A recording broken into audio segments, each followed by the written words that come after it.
parang ang bilis naman, tapos na kagad yun, stage 5 pala, yun ang dulo. Eh, kala ko 1 to 100 yun, hindi pala. So, sabi ng doktor, dialysis ka na, wala ka ng pag-asang gumaling kasi chronic na yan. So, hindi na yan, hindi po ako naniwala sa doktor. January po yun, 2006.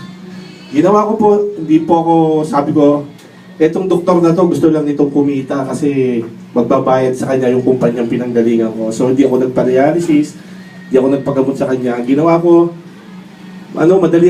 paniwala ako sa mga supplements. So, marami akong supplement na sinubukan. So, subok ako ng iba-ibang supplement, nasubukan ko na halos lahat ng supplement na sabihin nyo, nasubukan ko na. Wala ring nangyari. Until November 2006, nadatnan na lang po ako ng mga kaibigan ko na nakahandusay ako sa sopa sa bahay, tinakbo po ako sa Manila Doctors. Emergency dialysis, ang creatinine ko 2,700 na. Ang hemoglobin ko, mababa na sa 6. At payat na ako punta. So, emergency dialysis, sinaksakan ako sa leeg. Wala na akong nagawa. Pagkatapos nun, in denial pa rin ako. Hindi ako nagpalagay ng sabi, maglagay ka ng fistula. Kailangan mo yan. Hindi, sabi ko, mga 3 dialysis lang, okay na ako. Kasi isa pa nga lang, okay na ako, lumakas na ako eh. Sinalinan ako ng 3 pag nadugo, okay na ako. 3 lang, 4, okay na ako. Hindi ako nagpalagay ng fistula. After 2 weeks, nagkaroon ng infection yung aking nasa leeg. Ang ginawa, nilipat naman sa kabila. Another 12,000. So, wala na akong choice, nagpalagay na ako ng fistula. Wala na rin ako nagawa, tuloy-tuloy. Dialysis sa loob ng 9 na taon. Napakarami na pong paghirap ang pinagdaanan ko. Siguro po, yung mga nandyan na nakaupo, meron sa inyo 1 taon, 2 taon. Kung may kukumpara ko po yung pinaghirapan ko sa pinaghirapan nyo, naku, mas grabe po yun sa akin. Naranasan ko na rin po na manghingi, mamalimos. Nung unang taon, 2 taon, kaya pa kasi may pera ka pa eh.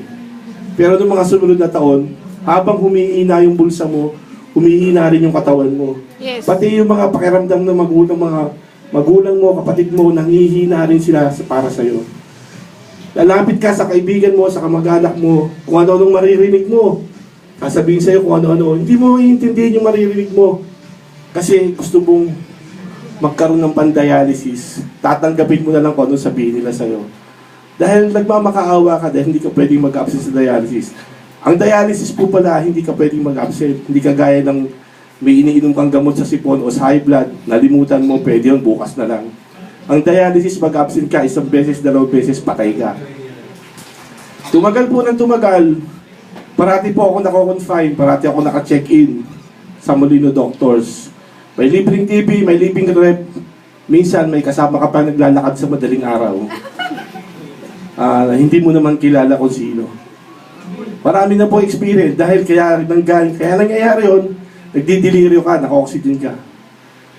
Ang daming paghihirap. Sabi ko nga, kung gumastos ako ng 10 million sa pagdadialysis ko, yung paghihirap na nararamdaman ko is more than 100 million na ang halaga kung babayaran mo. Ganun ako kahirap ang pagdadialysis. Tuloy ang dialysis.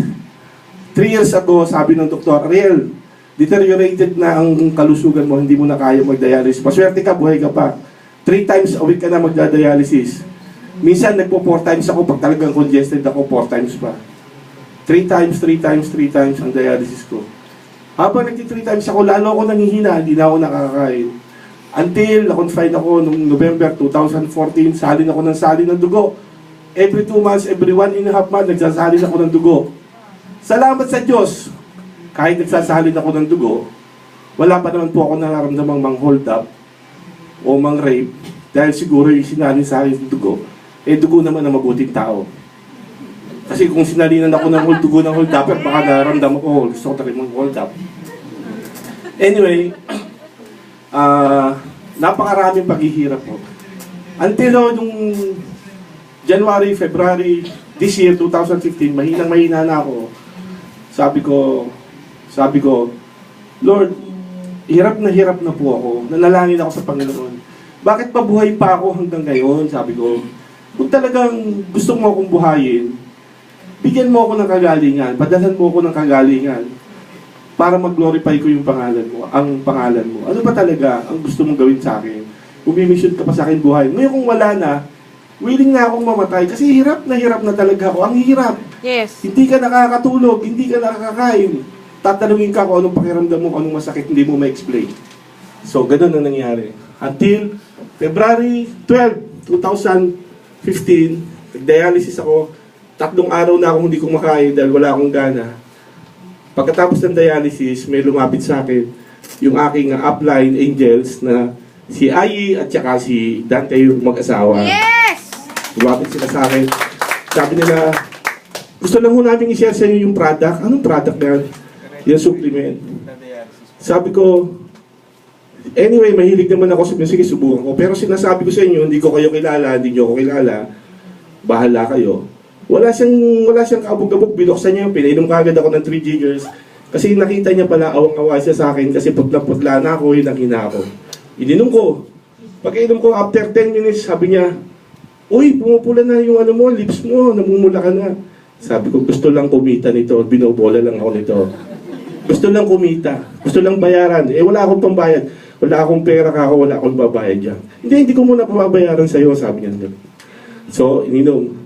Nagulat ako kasi after 30 minutes, nagkukwentuhan kami, nagutom ako. Yes! First time nagutom ako, sabi ko sa kapatid ko, tara na, tama na yan, nagugutom ako, kumain na tayo. Oh. So, pagkatapos noon, binigay ng kapatid ko yung address, tinake yung supplement, tuloy-tuloy lang. Kinabukasan, tuloy pa rin ako ng inom. Nagulat ako kasi nakatulog ako ng maganda. Yes! At paggising ko, ang nakakahimalang bagay doon, kasi paggigising ako sa umaga, kahit nakatulog ka na hirap kang gumising, ang bigat ng katawan mo. Pero noon, nung paggising ko, ang gaan ng katawan ko, parang walang nangyari. Yes! Parang nakapahinga ako ng gusto. Yes! Sabi ko, mukhang may effect itong Ginawa ko, tinuloy. Kinabukasan, dumating sila. Binigyan na naman ako ng isang bote. Sabi ko, talagang gustong kumita nito. Binigyan ka na naman, o. Sige lang, kasi wala pa namang bayad eh. Tuloy. Sa madaling salita, tinuloy ko siya ng tinuloy. After 1 month, sabi ko, magpapalaboratory ako, titingnan ko kung okay ba itong supplement na to. Ang hemoglobin ko, 8.5. Nung lumabas yung laboratory, 8 ang hemoglobin ko, bumagsak. Sabi ko, wala, pinagkakakitaan lang talaga ako dito.